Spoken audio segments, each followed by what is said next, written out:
Ryan holiday کی بک ego is the enemy یعنی انا ہماری دشمن ہے، part 1 aspiration chapter 7 get out of your own head. جو ہر وقت سوچوں میں گم رہتا ہے اس کے پاس کچھ بھی سوچنے کے لیے نہیں ہوتا سوائے ان سوچوں کے۔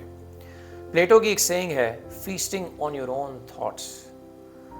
یعنی ہم بجائے اس کے کہ کوئی راستہ تلاش کریں، یہ دیکھیں کہ کیا کرنا ہے، عملی میدان کے اندر آئیں، ہم اپنے آپ کو اس سوچوں کے جال کے اندر پھنسا دیتے ہیں۔ ہم اپنے ذہن کی خود ساختہ قید میں بند ہو کے رہ جاتے ہیں، بجائے اس کے کہ ہم عملی طور پہ کچھ کریں، ہم لوگ اس قید کے قیدی بن جاتے ہیں۔ جو لوگ اس خبت سے، اس جنون سے آزاد ہوتے ہیں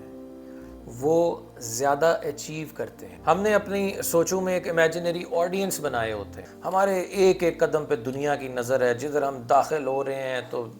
ایسے لوگ ہٹتے چلے جا رہے ہیں، ہمارے لیے رستہ بنتا چلا جا رہا ہے۔ ہم ایسی سوچوں کا شکار رہتے ہیں، اور یہ سوچیں سوائے آپ کی انا کے بت کو مضبوط کرنے کے، اس کو فروغ دینے کے اور کچھ نہیں کرتی، اور آپ کے راستے میں محض ایک رکاوٹ ہوتی ہے۔ یہ جو خلفشار ہیں، ڈسٹریکشن ہیں، ان کو اپنے ذہن سے نکالیں کہ کوئی ہے جی، اس کو ہم نے فوری طور پہ کچھ کارکردگی پیش کرنی ہے، اور ان کو کبھی باتوں کا سہارا لے رہے ہیں اور کبھی سوچ رہے ہیں،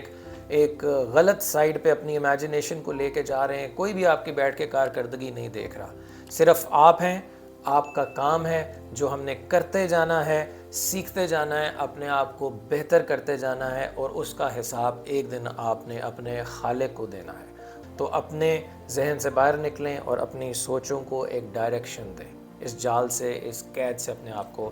آزاد کریں، نہیں تو یہ انا کا یہ حصہ آپ کے راستے میں ایک بہت بڑی رکاوٹ بن سکتا ہے۔